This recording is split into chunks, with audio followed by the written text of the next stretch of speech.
sana olan sevgimi bilmedin, bileceğin yok. Yalancı dostlarımdan el alemin lafından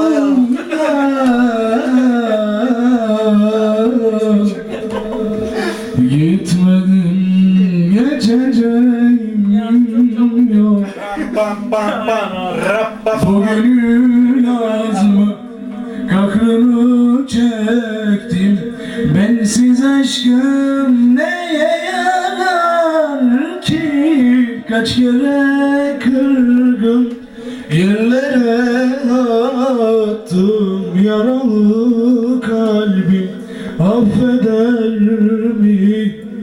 Bu gönül Sevgilim canım dedikçe kendini gizler oldu.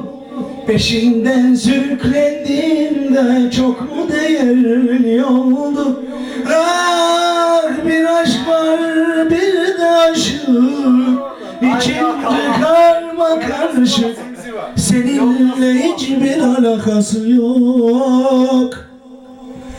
Yalancı dostlarımdan ömrümü yedin evladım. el alemin lafından